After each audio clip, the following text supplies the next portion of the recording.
अंतरा बेटा, रुद्र कितना बिजी रहता है। ऑपरेशन के बारे में उसे बताने की क्या जरूरत थी। खामखा उसका काम डिस्टर्ब हो गया। मामा जी, मुझे यहाँ अंतरा ने नहीं बुलाया।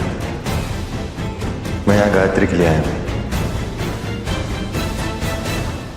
गायत्री के लिए? मतलब? पापा, आपकी तबीयत पूछने के साथ साथ एक और बात आपसे बतानी थी, इसलिए हम दोनों यहाँ पे आए हैं। इतना बोलकर गायत्री ने अंतरा की तरफ शैतानी नजर से देखा। अगर गायत्री ने पिछले 48 घंटों में जो कुछ हुआ था वो अपने मुकुंद मामा को बता दिया होता तो वो जिंदा नहीं रहते थी।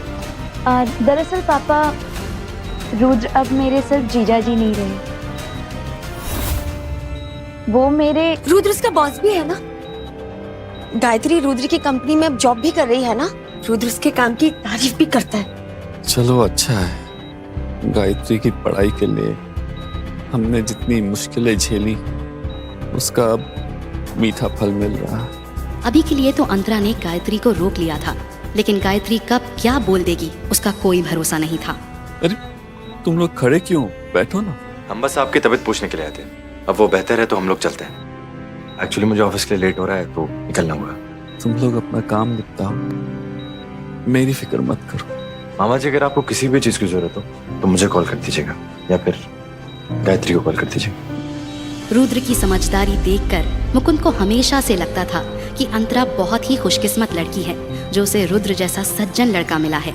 और आज रुद्र अपने काम में से वक्त निकालकर उससे मिलने आया, इसलिए मुकुंद के दिल में उसके लिए इज्जत और भी बढ़ गई थी। रुद्र बेटा। जी मामा जी। मुझे खुशी है कि गायत्री तुम्हारे साथ काम कर रही है। भले ही वो तुम्हारी साली है, लेकिन इस रिश्ते की वजह से तुम उसकी एक भी गलती को नजरअंदाज मत करना। उसकी जरूरत नहीं पड़ेगी। गायत्री बहुत अच्छा कर रही है। रुद्र बेटा, मुझे तुमसे एक और बात करनी थी। जी बताइए ना। बेटा, कभी भी मेरा बुलावा आ सकता है, इसीलिए मैं चाहता हूं कि जाने से पहले तुम दोनों के बच्चों के साथ खेलो।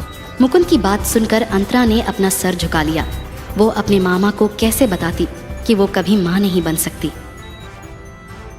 पापा, शायद आपको पता नहीं है, लेकिन ये अंतरा कभी भी। अरे मैं तो भूल ही गई। नर्स ने मामा जी के मेडिसिन के लिए ना ये पर्चा दिया था। तुम ये प्लीज मेडिसिन फार्मेसी से ले आओ ना। मुझे रुद्र से कुछ अकेले में बात करनी है। दीदी, ऐसी कौन सी बात है जो सबके सामने नहीं की जा सकती? और वैसे भी यहाँ तो हम सब अपने ही हैं, हमसे क्या छुपाना, है ना रुद्र? लगता है विदेश में पढ़ाई करके तुमने वेस्टर्न कल्चर अपना लिया है। अपने जीजा को तुम उनके नाम से पुकार रही हो।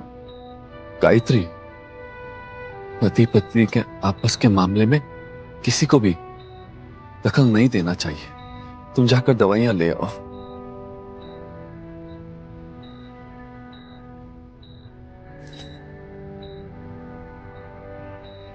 कुछ बात करनी है, बाहर आओगे? मामा जी, मैं अभी, मामा की आज ही सर्जरी हुई है और तुमने देखा ना, उनकी हालत अभी बहुत नाजुक है। डॉक्टर ने कहा है कि उन्हें किसी भी तरह का कोई स्ट्रेस नहीं लेना चाहिए, वरना उनकी हालत और भी बिगड़ सकती है। इस बार उनको बचाना और भी मुश्किल हो जाएगा, इसलिए उन्हें हमारी डिवोर्स के बारे में नहीं पता चलना चाहिए, वरना वो ये सदमा बर्दाश्त नहीं कर पाएंगे। तुम उन्हें कुछ मत बताना। पहली बात तो ये, मुझे बीवी की तरह ऑर्डर देने बंद करो। कानूनी तौर पे भले ही हमारा डिवोर्स ना हुआ हो, लेकिन दिल से हम दोनों अलग हो चुके हैं। 4 साल साथ थे, तब भी तुमने कभी मुझे ऑर्डर देने का हक नहीं दिया। तो अब जब अलग हो गए तो मैं तुम्हें क्या ही ऑर्डर दूंगी रुद्र? 4 साल की शादी में मैंने तुमसे कभी कुछ नहीं मांगा, लेकिन आज मैं तुमसे भीख मांग रही हूँ। मुझे कुछ पता नहीं चलना चाहिए। तुम्हें लग रहा है कि मेरी बात मानने से तुम हार जाओगे और मैं जीत जाऊंगी। यहाँ पर बात हार जीत की नहीं है रुद्र, यहाँ किसी की जिंदगी का सवाल है। और मामा मेरे, वो गायत्री के पिता भी हैं। मेरे लिए ना सही, कम से कम गायत्री के लिए तो तुम इतना कर ही सकते हो। ठीक है, मैं इस बारे में गायत्री से बात कर लूंगा। और अब अगर तुम्हारी बातें खत्म हो गई हो तो मैं जाऊं, मुझे लेट हो रहा है। अंतरा को भी अपने मामा के वार्ड में पहुंचने की जल्दी थी, क्योंकि अगर उससे पहले गायत्री वहां पहुंच गई तो वो उसके मामा को सब कुछ बता देगी। तुम्हारी गर्दन का निशान कैसा है? रुद्र को समझने में देर नहीं लगी कि वो किस चीज का निशान था। वो एक एक्सीडेंट था रुद्र, और मुझे तुम्हें कोई सफाई नहीं देनी है।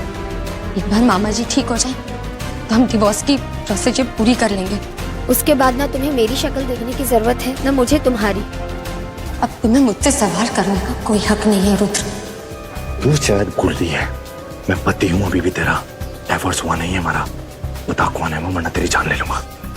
अब मेरा कोई पति नहीं है, इनफैक्ट पहले भी नहीं था।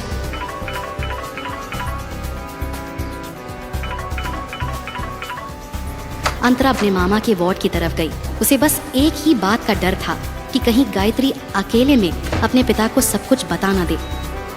मामा जी, गायत्री दवाई लेकर आई? नहीं, क्या हुआ? रुद्र वापस नहीं आया?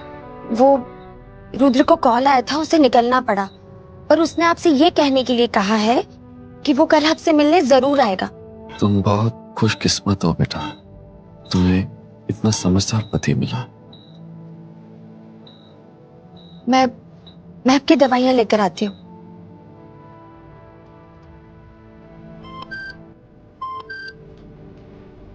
तुम्हारे अकाउंट में 5 लाख ट्रांसफर किए हैं। Have a look. अंतरा ने फार्मेसी में जब दवाइयों की कीमत देखी तो उसे समझ आ गया कि गायत्री ने दवाइयाँ क्यों नहीं खरीदी थी। सिर्फ 1 हफ्ते की दवाई का बिल 24,000 रुपए था। मामा जी, मैं दवाई ले आई, मैं इसे यहाँ पर रख रही।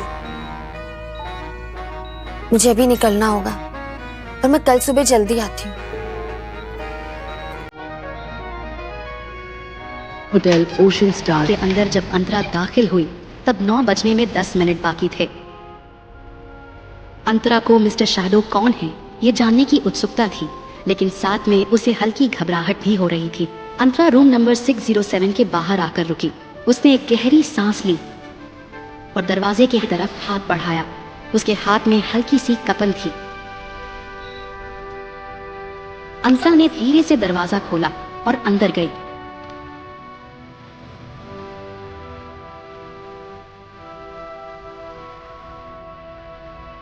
हेलो अंतरा।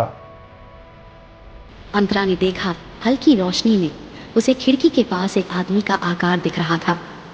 क्या अंतरा जान पाएगी कि मिस्टर शैडो कौन है? क्या सच में ऐसा कोई शख्स था या फिर अंतरा के खिलाफ कोई षड्यंत्र रचा रहा था? आगे की कहानी जानने के लिए देखिए अगला एपिसोड सिर्फ पॉकेट एफएम के यूट्यूब चैनल पर, और मिस्टर शैडो के सारे एपिसोड्स को सुनने के लिए डिस्क्रिप्शन में दी लिंक से डाउनलोड करें पॉकेट एफएम ऐप।